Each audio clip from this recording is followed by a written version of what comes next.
नमस्कार विद्यार्थी मित्रांनो, राजमुद्रा करिअर अकॅडमी मध्ये आपल्या सर्वांचे स्वागत आहे। तर आज आपण पुन्हा एकदा समास याचा चौथा प्रकार, समासाचा चौथा प्रकार आहे बहुव्रीही समास। कोणता समास आहे?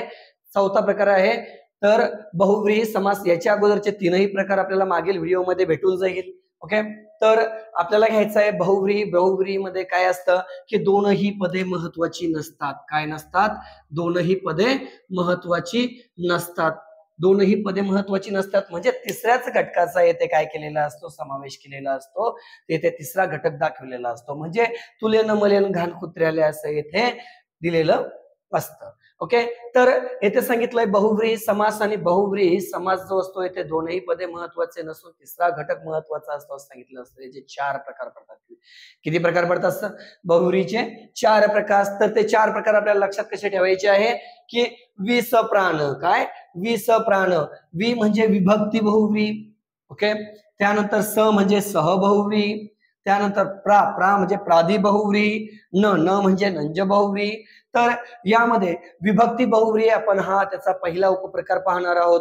तर विभक्ती बहुव्रीही आपल्याला सांगायचं आहे की यामध्ये विभक्तीचा काही खेळ असतो। काय असतो? विभक्तीचा काहीतरी खेळ असतो, तो आहे सव्या। काय आहे?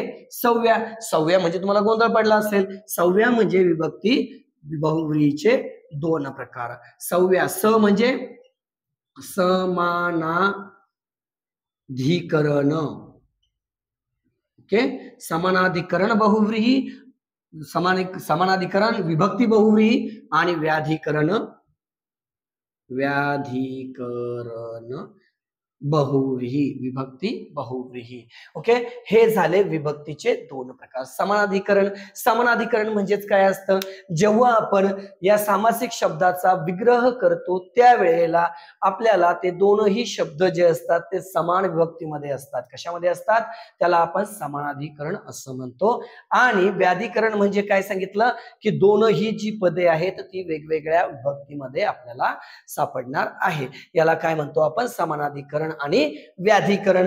तर समानाधिकरण मध्ये सांगितलंय की आपल्याला लक्ष्मीकांत, काय सांगितलं? लक्ष्मीकांत। लक्ष्मीकांत, लक्ष्मी आहे, कांता ज्याची म्हणजे लक्ष्मी कोणाची बायको आहे? विष्णूची बायको आहे। ओके, लक्ष्मीकांत। लक्ष्मीकांत या शब्दाचा अर्थ झालाय विष्णू। काय झालाय? विष्णू। लक्ष्मी आहे कांता ज्याची, कुणाची बायको आहे? लक्ष्मी, तर विष्णूची बायको लक्ष्मी आहे असं इथं सांगितलं। लक्ष्मी आणि कांत, ओके, हे दोनही काय झाले शब्द आपल्याला कशामध्ये दाखवले? इथं समानाधिकरण म्हणजे एकाच विभक्तीमध्ये आलेले आहेत।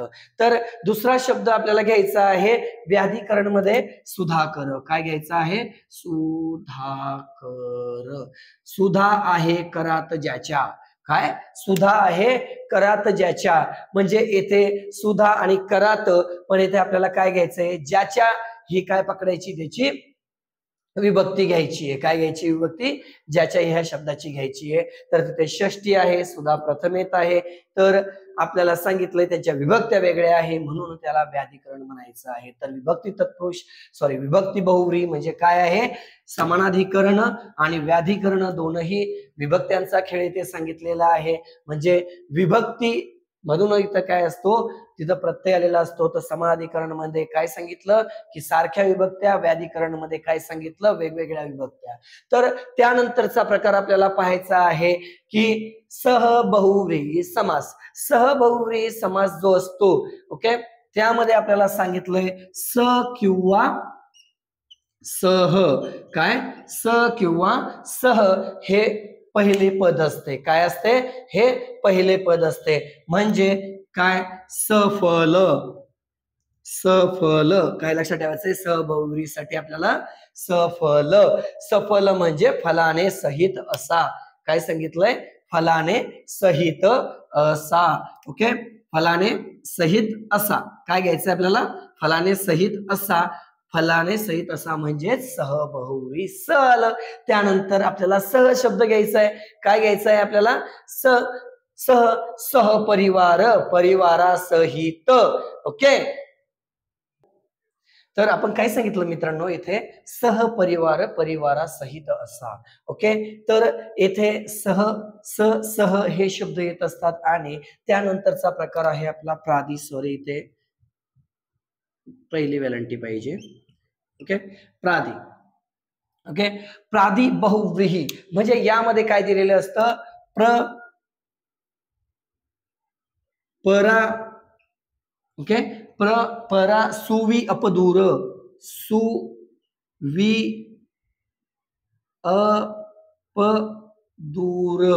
ओके, काय राहील, लक्षात राहील ना, की परा सोवी अपदूर हे इथे उपसर्ग राहील. ओके, तर थोडक्यामध्ये काय सांगितलं इथे, प्रबळ प्रबळ. ओके, काय सांगितलं, प्रबळ.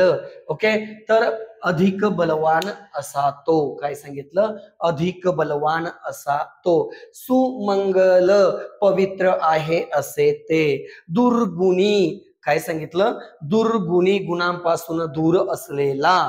ओके, तर विख्यात विशेष ख्याती असलेला तो.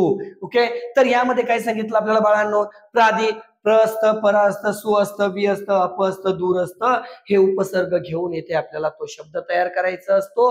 तो सामासिक शब्द, त्यामध्ये दोनही शब्द महत्वाचे नसून तिसरा घटक महत्वाचा असतो. अशा शब्दांना आपण कोणता समास म्हणतो, बहुव्रीही समास. आणि त्याचे हे प्रकार, तिसरा प्रकार आपल्याला सांगितलाय प्रादी. आता त्यानंतर घ्यायचंय नंज. नंज म्हणजे नकारार्थी.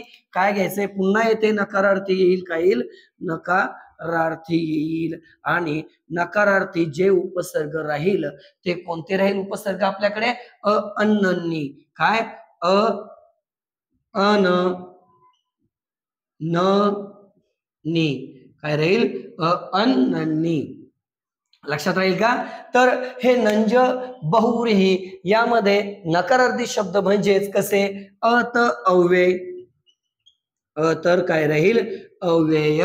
म्हणजेच नाही व्यय ज्याला तो किंवा नाही व्यय ज्याला ते. ओके, अव्यय. ओके, त्यानंतर काय सांगितलं, अनंत. अनंत समजा नाही अंत ज्याला तो. त्यानंतर काय सांगितलं, नीरस नाही रस ज्यात ते. असे एकूण समासाचे एकूण प्रकार किती झाले, समासाचे एकूण मुख्य 4 प्रकार. त्यापैकी हा चौथा बहुव्रीही. आणि जे अगोदरचे 3 आहे ते मागील व्हिडिओ मध्ये तुम्हाला पाहायला भेटेल.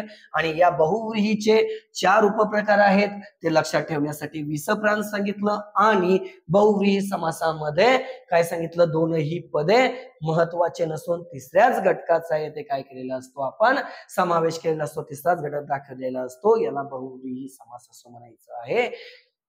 नमस्कार.